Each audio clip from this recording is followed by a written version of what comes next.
వెళ్ళను అధ్యక్ష. ముందుగా అసలు ఈ మూసీ మోడర్నైజేషన్ ప్రాజెక్టుకు ఎంత ఖర్చు అవుతుంది? ఒకసారి ముఖ్యమంత్రి గారు 1,00,000 కోట్లు ఖర్చు పెడుతున్నామన్నారు, ఒకసారి 1,50,000 కోట్లు ఖర్చు పెడతామని డిఫరెంట్ టైమ్స్లో డిఫరెంట్ స్టేట్మెంట్స్ వచ్చాయి. అసలు ఈ మూసీ ప్రాజెక్టు సుందరీకరణ మీద రాష్ట్ర ప్రభుత్వం ఎంత ఖర్చు పెట్టాలనుకుంటుంది? ఎందుకంటే ఒకవైపు పిల్లల స్కాలర్షిప్లు ఇవ్వమంటే డబ్బులు లేవు, కోసుక తింటారా అంటున్నారు, లేదా రిటైర్డ్ ఎంప్లాయీస్కు డబ్బులు ఇవ్వండి అంటే డబ్బులు లేవంటున్నారు. మూసీ సుందరీకరణ మీద 1,00,000 కోట్ల 1,50,000 కోట్ల ఎంత ఖర్చు పెడతామనుకుంటుంది ప్రభుత్వం? సూటిగా సమాధానం చెప్పండి. రెండు, ఇప్పటి వరకు మూసీ సుందరీకరణలో ఎన్ని నివాసాలు కూల్చివేశారు? ఆ కూల్చివేసిన నివాసాలకు 2013 భూసేకరణ చట్టం కింద పాత ఇండ్లకు కంపెన్సేషన్ ఇచ్చారా? వేజ్ లాస్ ఇచ్చారా? లేదా సింపుల్ గా కేసీఆర్ గారు కట్టిన డబుల్ బెడ్రూమ్ ఇళ్లలో అసైన్మెంట్ చేసి పంపారా?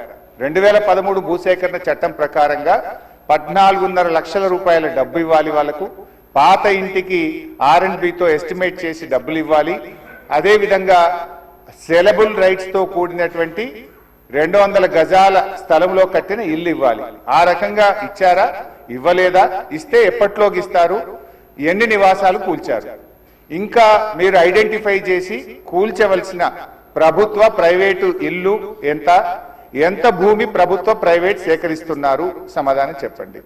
నంబర్ 3, గౌరవనీయులు మంత్రి గారు మాట్లాడుతూ ఆన్సర్ సిలో ఏమన్నారంటే హెచ్ఎండబ్ల్యూఎస్బి నీటిని హిమాయత్ సాగర్, ఉస్మాన్ సాగర్ లో పంపిణీ చేయడానికి చేపట్టింది. మూసీ నదిలోకి ఎప్పటికప్పుడు విడుదల చేయడానికి 2.5 టీఎంసీలు రిజర్వ్ చేయడం జరిగింది అన్నారు.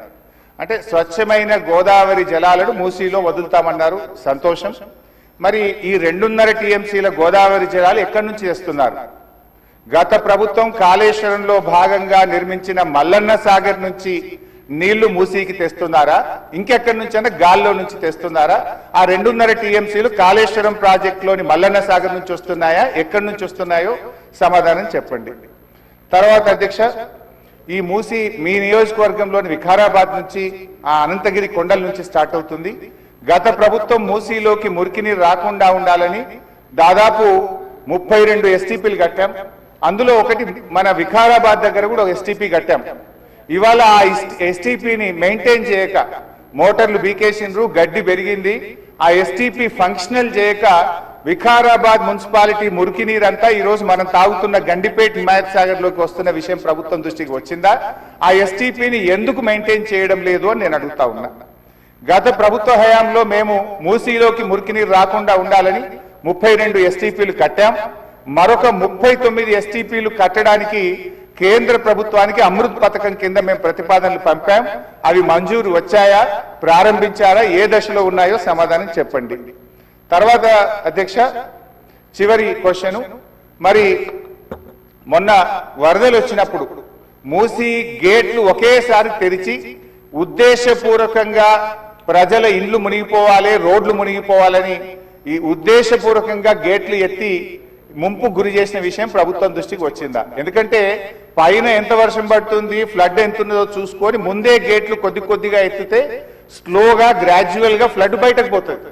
కానీ గేట్లు ఆపిపెట్టి ప్రాజెక్టు మొత్తం నిండిన తర్వాత ఒకేసారి గేట్లు తెరవడం ద్వారా ఓఆర్ఆర్ యొక్క మరి పక్కనుండేటువంటి రోడ్లు కానీ ఓఆర్ఆర్ యొక్క మన పక్కనుండే రోడ్లు, ఇండ్లు ముంపు ఉద్దేశపూర్వకంగా కావాలనే ప్రభుత్వ పెద్దల యొక్క ఆదేశాలతో ఈ గేట్లు ఎత్తి ముంపు గురి చేసిన విషయం ప్రభుత్వం దృష్టికి వచ్చిందా? ఎందుకు ఆ రకంగా గేట్లు ఎత్తారు? ఒకవేళ ప్రభుత్వానికి ఆ ఉద్దేశం లేకపోతే ఆ అధికారుల మీద ఏమైనా చర్యలు తీసుకున్నారా? సూటిగా సమాధానం చెప్పాలని చెప్పి నేను కోరుతా ఉన్నా అధ్యక్ష. చివరిగా నేను చెప్పేది, మీరు పేదవాళ్ళ ఇంటికి రాకండి. మూసీ సుందరీకరణ పేరిట పేదల ఇండ్లు కూలగొడితే బీఆర్ఎస్ పార్టీ సీరియస్ గా వ్యతిరేకిస్తుంది. అవసరమైతే బుల్డోజర్లకు అడ్డంగా పడుకోనైనా అడ్డుకుంటామని గతంలో చెప్పాం.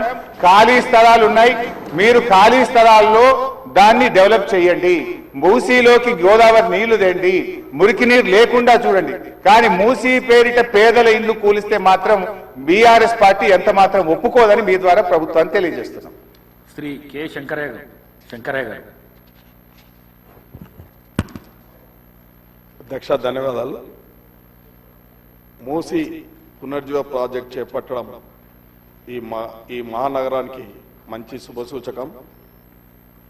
ఇప్పుడే కానీ ఇటువంటి కార్యక్రమం చేపడతా ఉన్నప్పుడు కొన్ని అడ్డంకులు వస్తూ ఉంటాయి, కానీ ప్రజలు చాలా ఆనందంగా ఉన్నారు. ఈ మూసీ నదిని ఏదైతే ప్రభుత్వం ఆలోచన చేస్తూ ఉందో అది ముందుకు తీసుకుపోవాల్సిందే. దానికి